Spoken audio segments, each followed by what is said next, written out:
Good morning, everyone. I'm really honored to be speaking here today. This year is my first time at a NACIS conference, and although it does feel like a loss not being able to meet all of you in person, I must say that I cannot think of a better year for this gathering.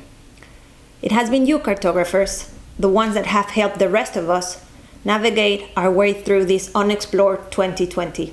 Personally, I have relied on the COVID map created by Johns Hopkins University to know how my loved ones are doing in Boston, China, and Mexico. I've also increasingly been thankful for the different platforms tracking the California, my current home. They've been tracking the fires, and I have been evacuated twice. And if it wasn't for purple air, I would not know when to leave my house.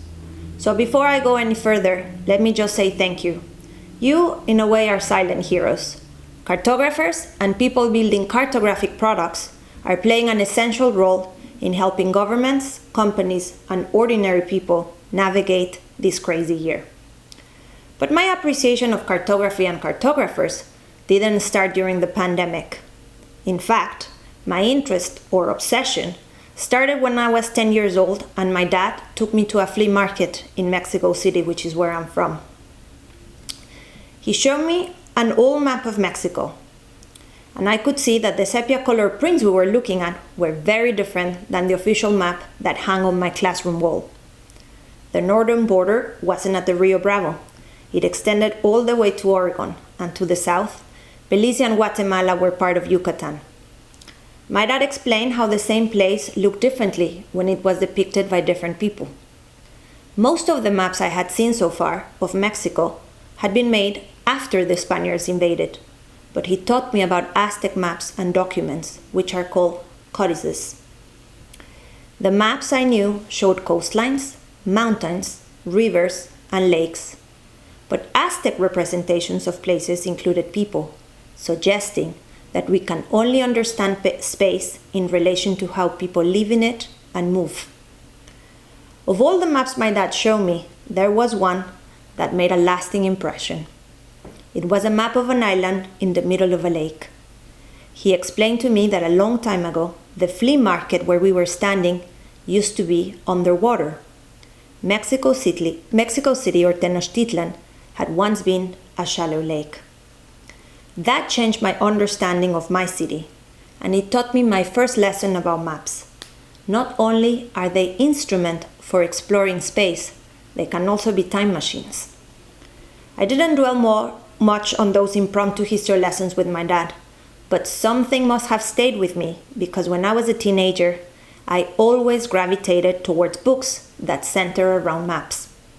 Detective novels where the clues were hidden on a map, or a story about a wizard that explored different kingdoms.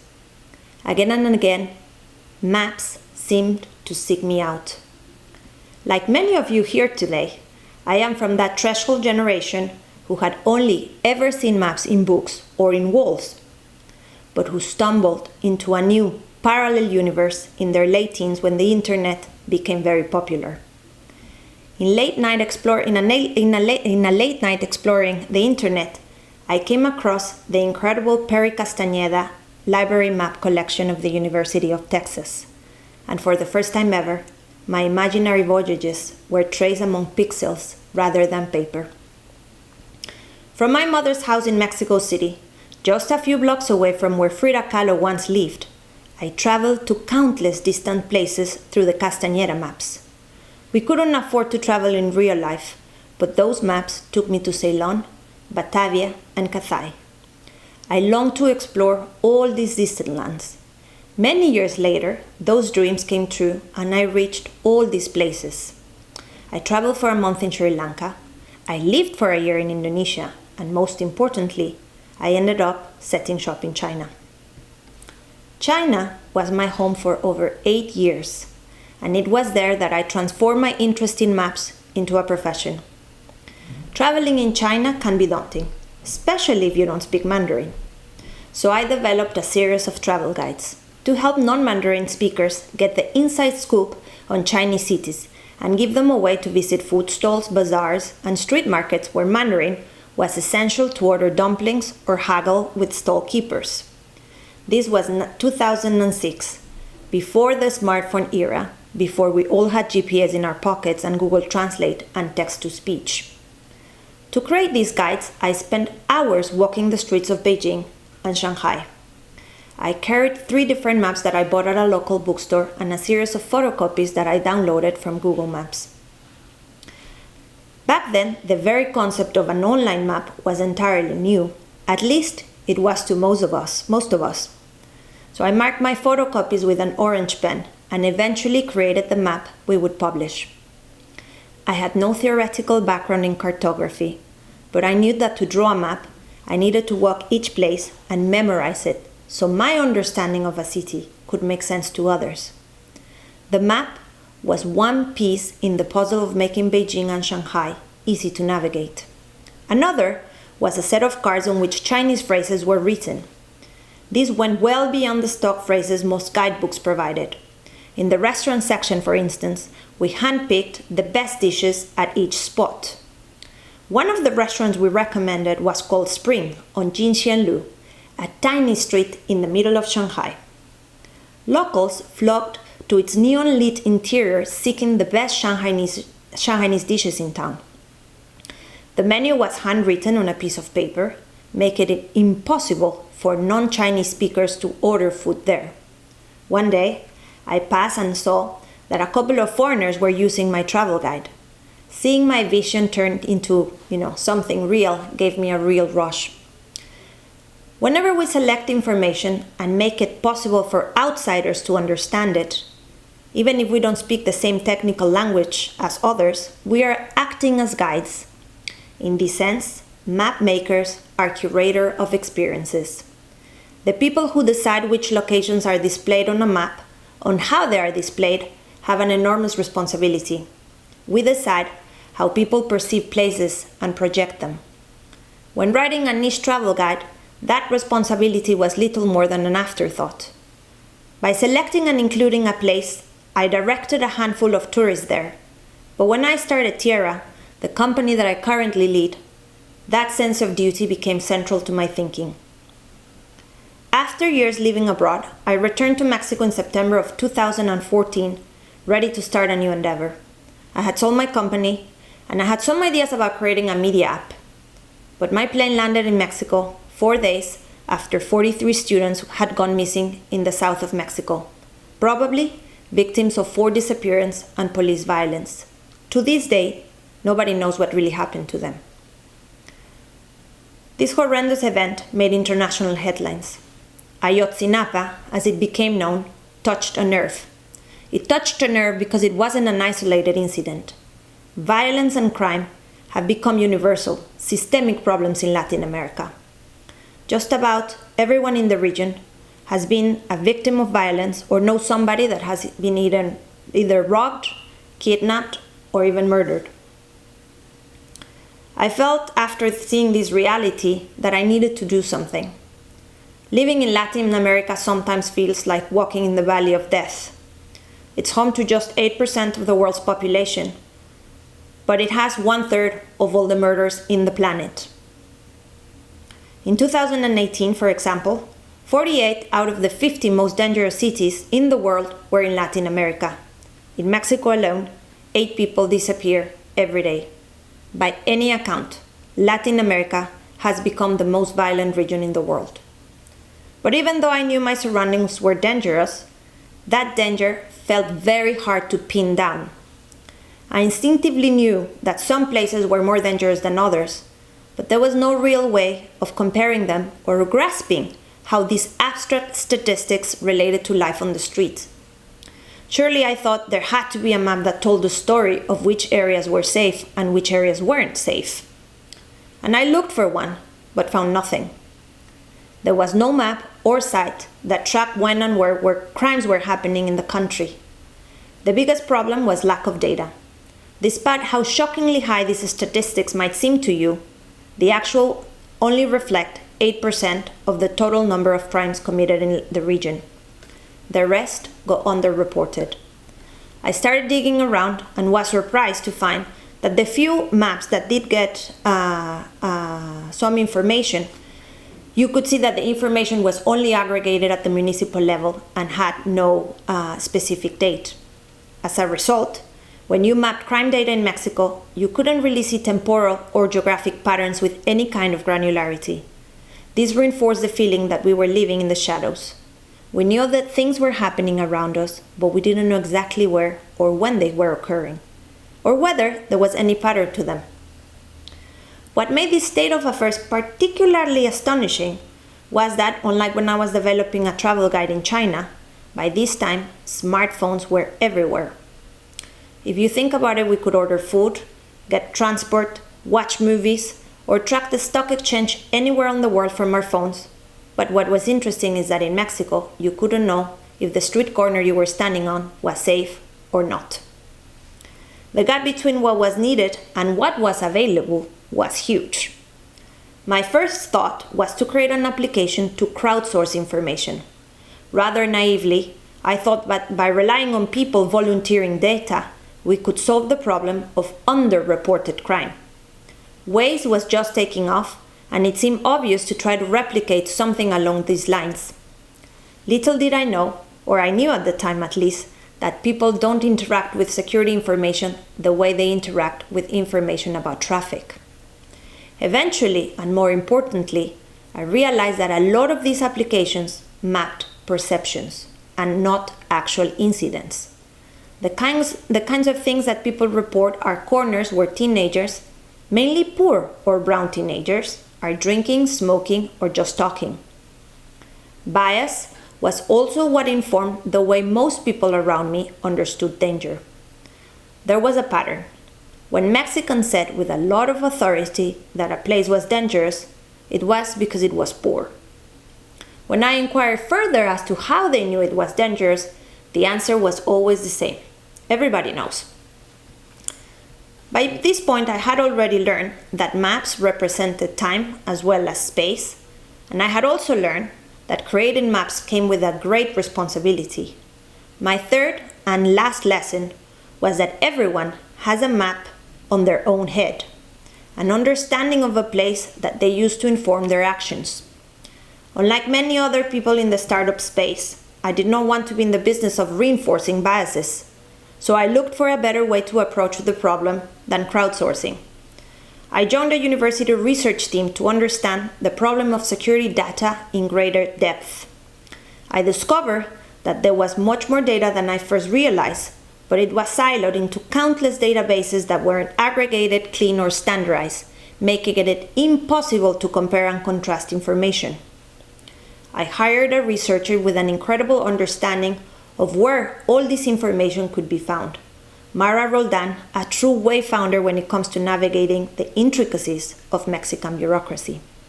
She mapped out the information for the very first stage in our journey.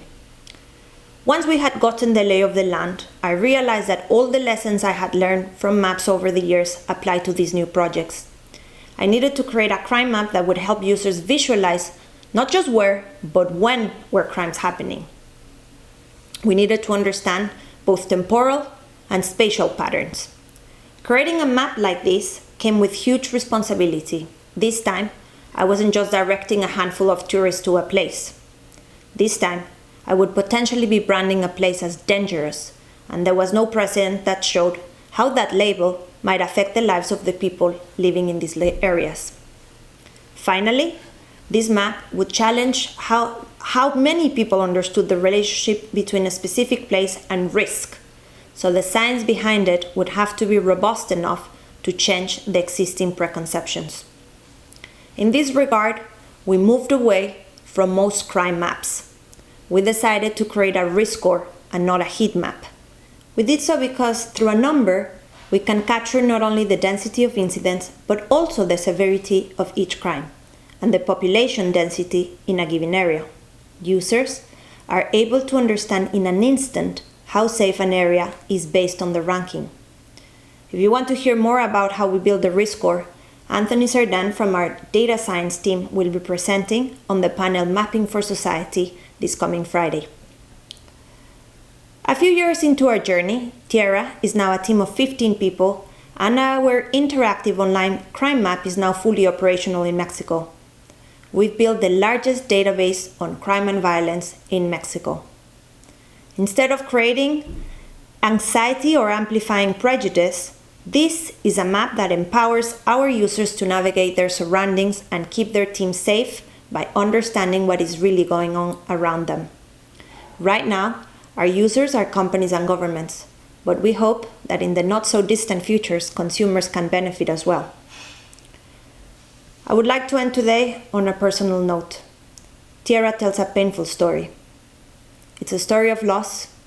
It's a story of loss of property, loss of GDP, loss of freedom, and above all, loss of human lives. Our team knows that.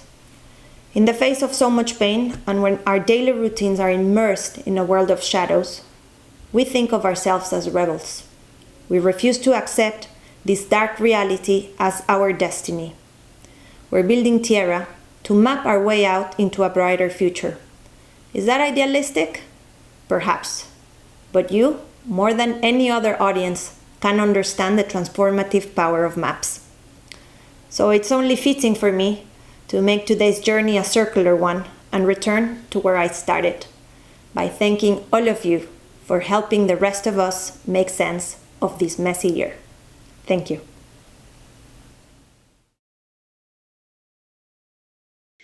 So Marusia, beautiful talk, and thank you so much for being here at NACIS with us.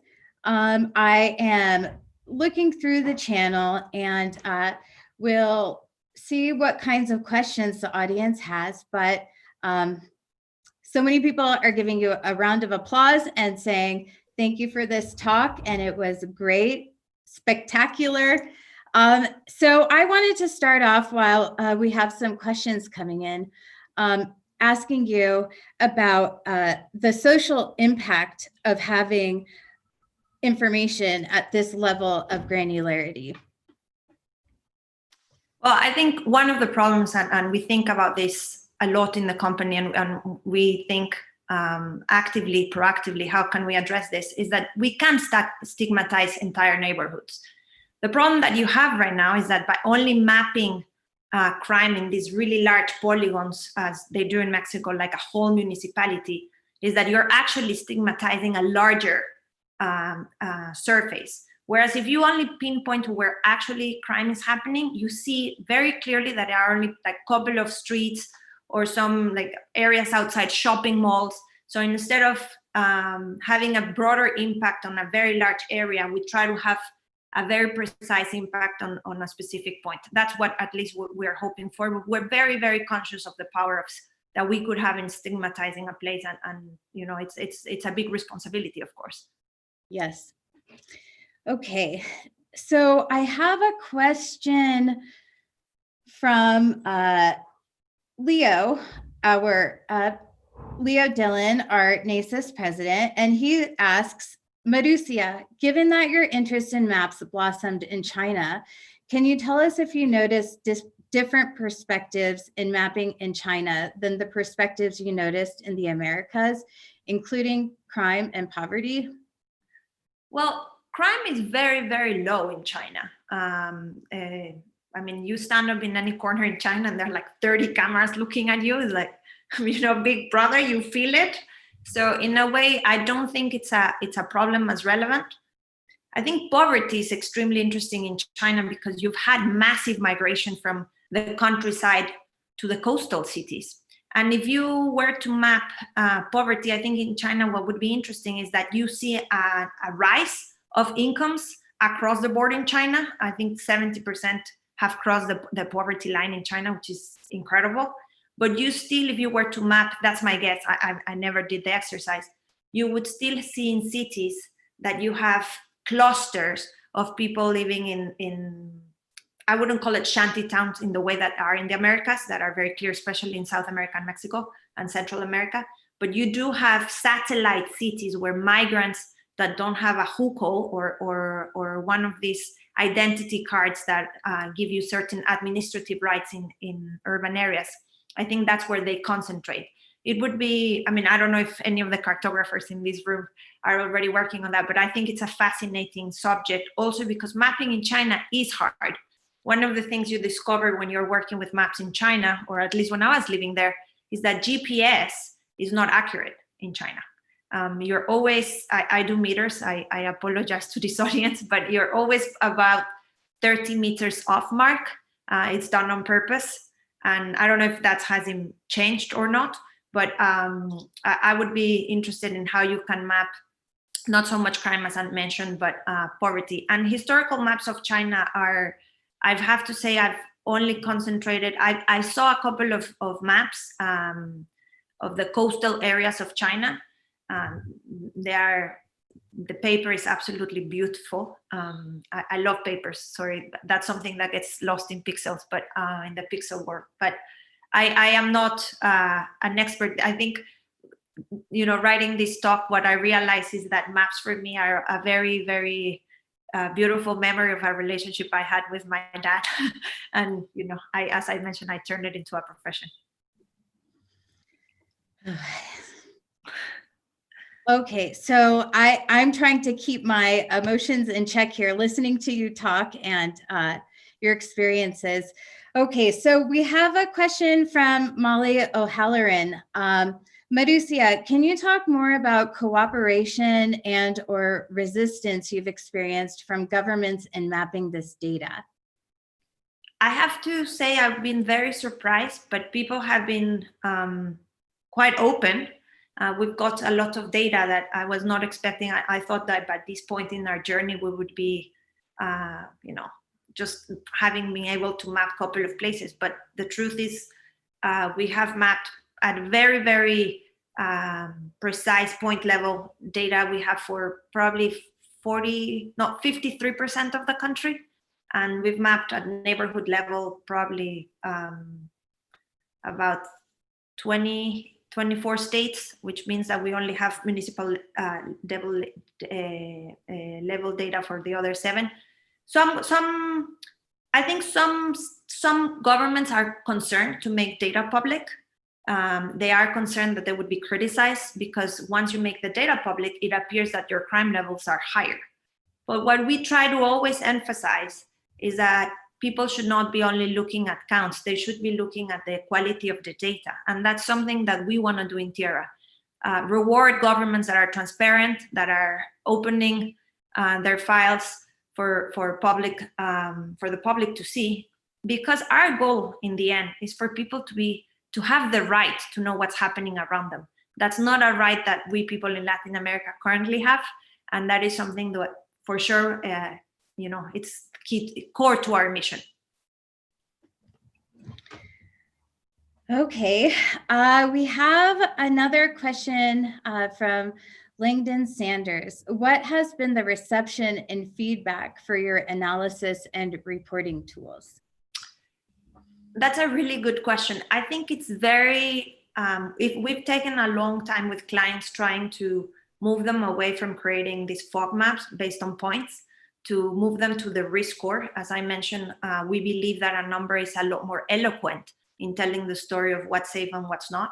It has been difficult. I think people are very, very used to analyzing crime based on points.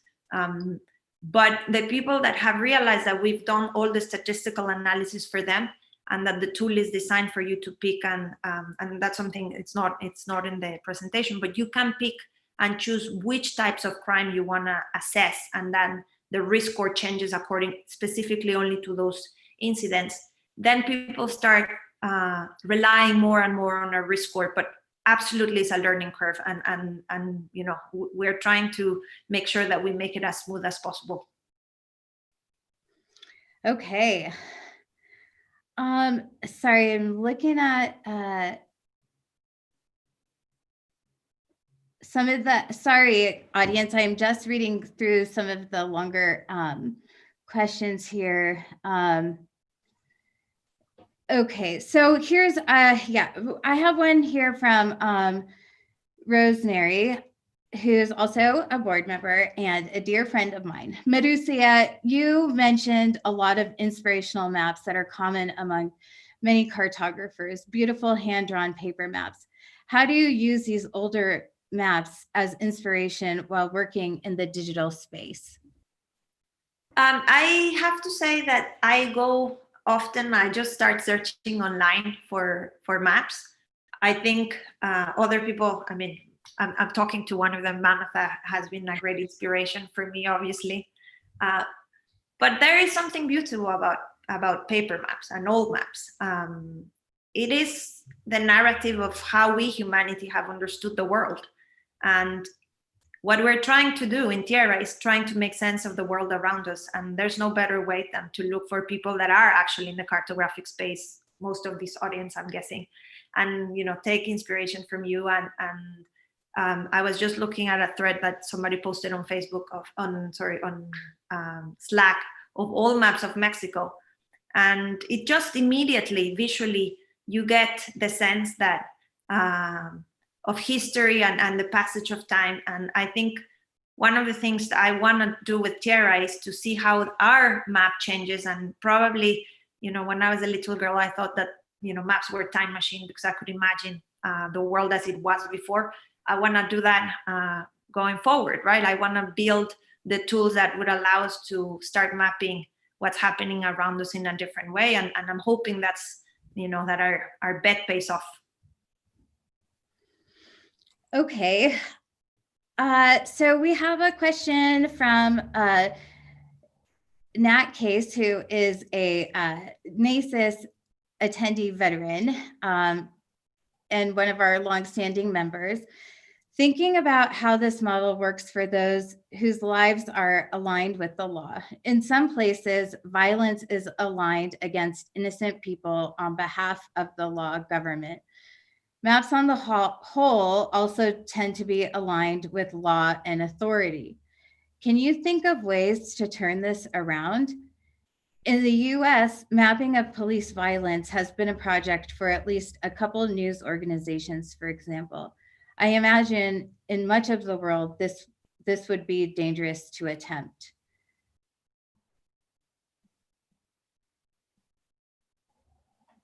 Okay. I know. Okay, well, I will, let me work on making that, or Nat, if you want to post that just like in a shorter kind of question, that would be awesome.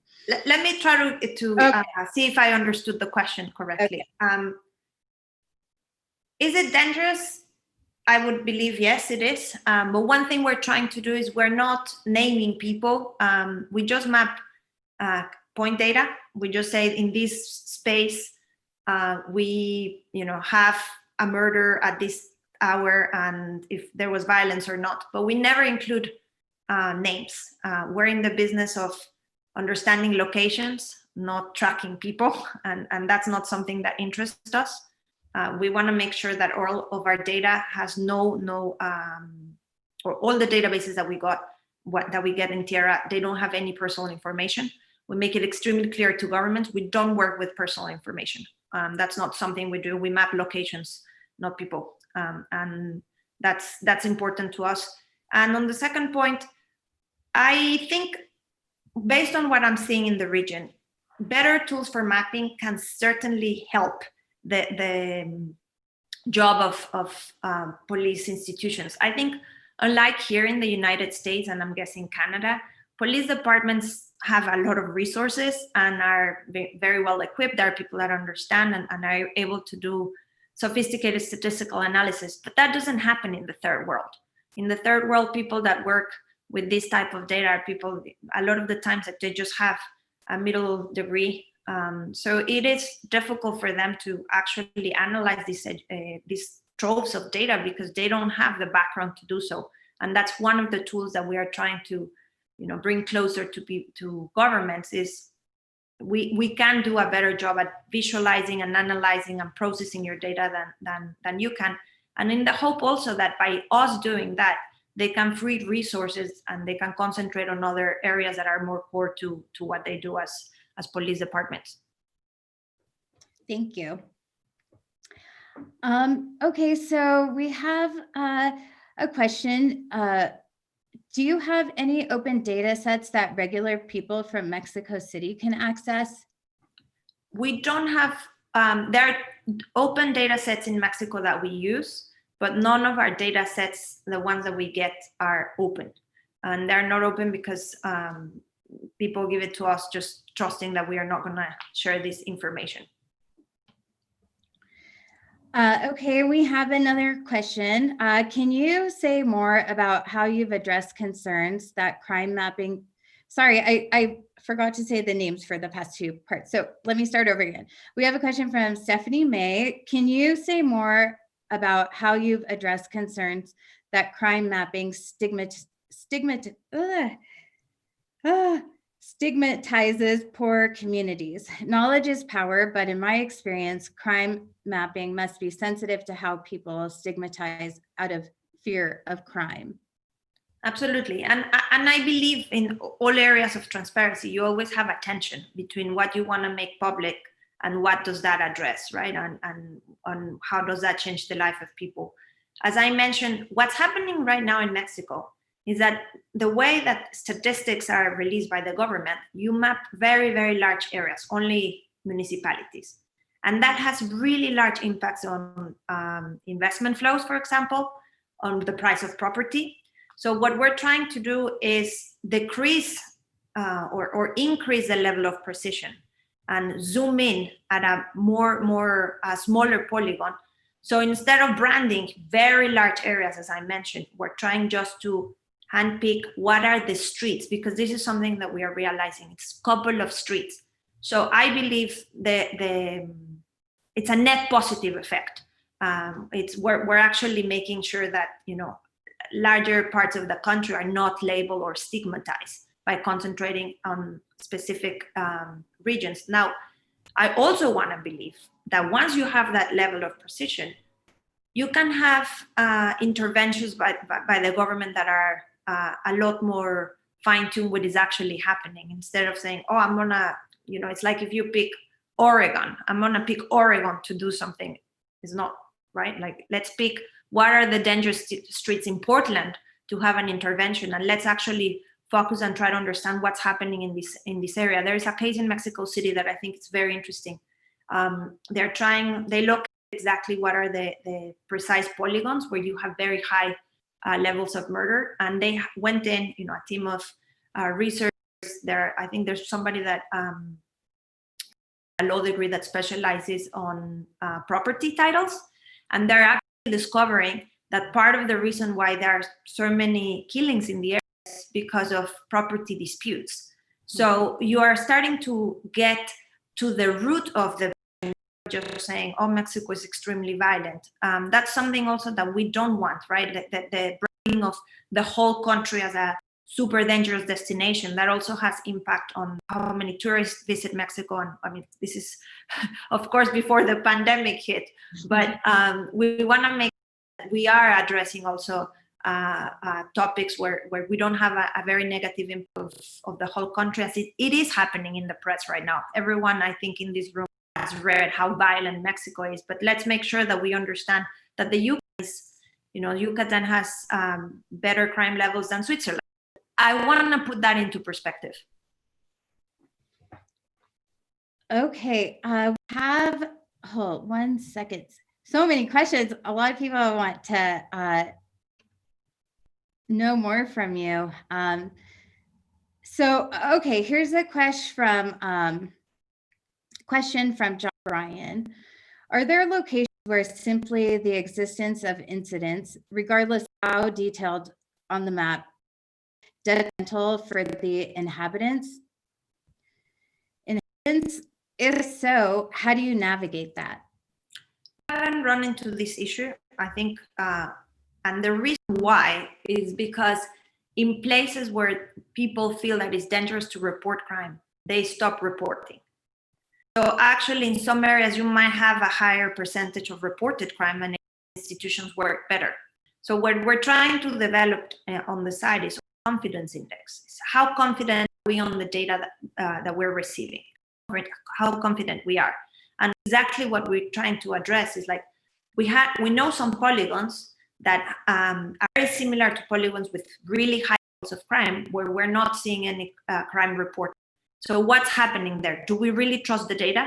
And that's the second part of what we're trying to do with our risk score, trying to understand how much confidence we have in the data sources that we're getting and what is the quality of the data that we are receiving. So important. Okay, I have a question from Donald Swanson. These maps seem very useful for security, but has there been much interest from the tourist industry? We haven't moved into the tourist industry. We're in conversation with some startups on that area. And yes, it's more and more when you take you go and you want to get on a taxi or you want to stay in a neighborhood, you want to understand how dangerous that area is. And it's something, of course, that is what part of what we try to make available for people, a way to empower a traveler to make decisions on her safety or his safety.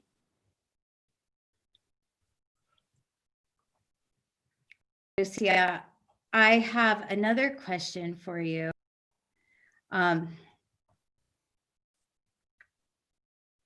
Which is, okay, well, let me answer this. A break for 1 second. So Brooke Harding is asking, what is the best way to connect with or hear more from Marusia post keynote session? So she's going to be at the conference throughout the next 3 days here, and actually one of our featured hosts at Cardo. So that's a great way to sit at a table with her and talk to her in a more personal setting. And also she is here on Slack. And is that okay, Marusia, for people to reach out to you and chat? Absolutely. I would be delighted. Also, I mean, you are the experts on this matter, so I would love to hear your input. And if you have any ideas, we are a very horizontal, open team that is always trying to, improve our product, understand with more nuance to tackle this issue that, of course, is, as you can imagine, difficult and complex. And speaking of the team, I posted a screenshot of all of the Tierra in the Slack channel. So amazing group of people. Okay, so let me just make a side note. I am very, very lucky that I get to work with incredible people every day. Mamata knows some of them, and it is really a privilege. I couldn't ask for a better group of rebels, and they are the core of Tierra. We are all playing a little part in this very painful puzzle, as I mentioned. So in that sense, this community, I believe, is also part of that puzzle. And if you have any questions, please reach out to us. We are always looking for, as I mentioned, new ideas. Okay, and I am gonna go with a follow-up question, and one that I think, as I said at the beginning, you've been so inspirational to. And so one of the follow-up questions from Langdon Sanders, who asked a question earlier: how would you counsel others wanting to repeat similar projects, geographies of different phenomena outside of crime to overcome early challenges? You mentioned load data that existed, but was hard to synthesize and standardize.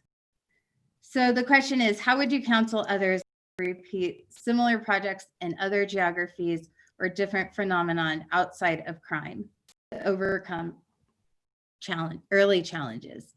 I will share an anecdote. When I started this, nobody thought I was able to pull it. Nobody. Everyone thought I was very idealistic. Nobody thought that it was going to be possible to map Mexico. I have not mapped it 100%, but we are every day getting closer. And 2 weeks ago, I spoke to the Inter-American Development Bank, and they were surprised of the progress we've made. The secret is don't give up.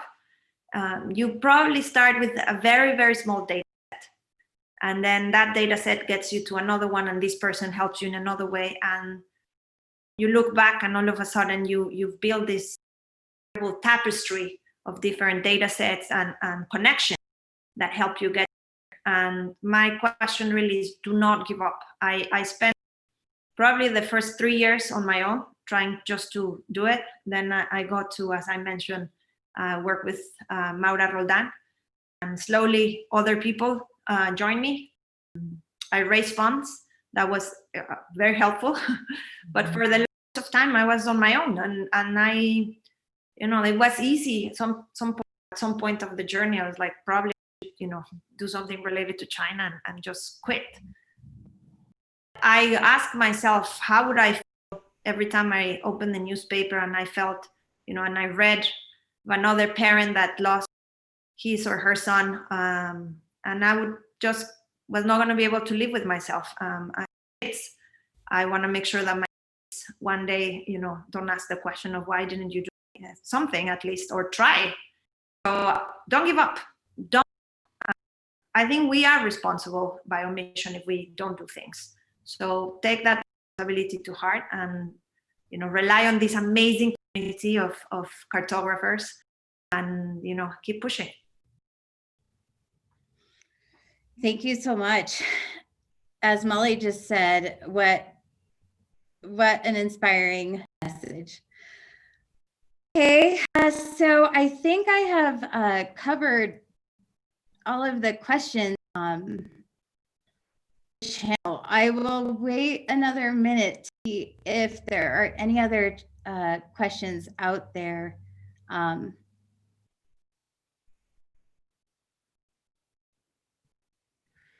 Yeah, so Marusia, while waiting to see if there's any questions, just about the beautiful image behind you there, or this.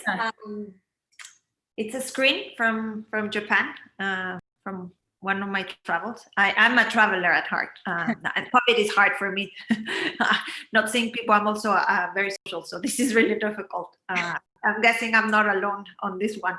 But it's a screen from Japan, and you know, it's again that feeling. I love this screen because it has that feeling that I get from looking at maps.